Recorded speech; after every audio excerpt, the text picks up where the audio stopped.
So your bike has a dead battery. What do you do now? We'll outline your options for getting your motorcycle started in this video from the MC Garage.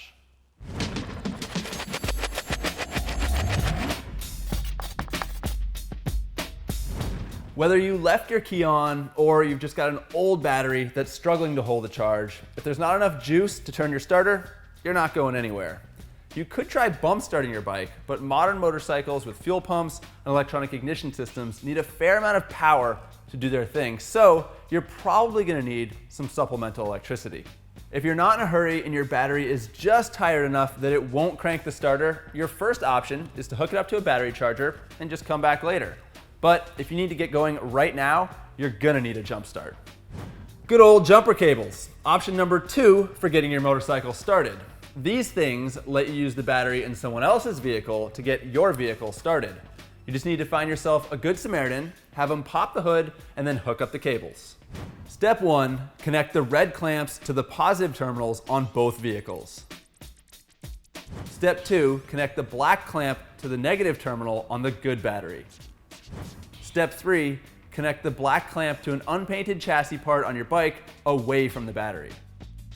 The idea behind connecting the cables in this order is that since the last clamp you connect is gonna spark a little bit, you want it to happen away from the battery, which could potentially, possibly be emitting hydrogen gas due to its unhealthy state. And as the folks in the Hindenburg found out, hydrogen is flammable. You're not likely to have an issue with a modern sealed battery, but it's really easy to mitigate the risk by clamping somewhere safe. All right, you're all hooked up. And if you're jump starting off a car, there is really no need to have it running since the car's battery has so much more capacity than your bike's battery. And for that very reason, some people are concerned that jump starting off of a car is gonna cook your bike's battery or fry some other electrical component. But that is not something you need to worry about, especially in the short amount of time it takes to jump start your bike. So with the cables hooked up, flip your key, hit the starter switch, and hopefully your motorcycle starts.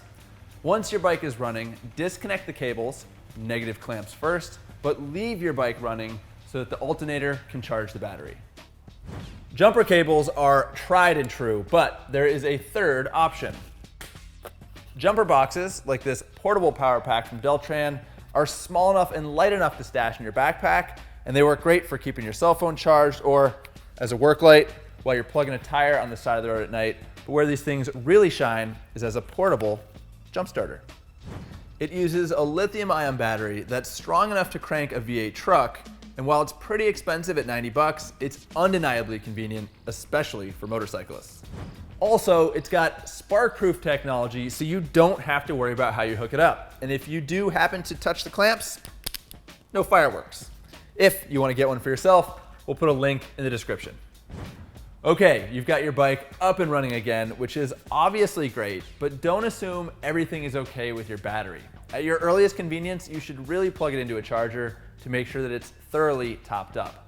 Ideally, use a smart charger, which is not only going to charge, but recondition your battery.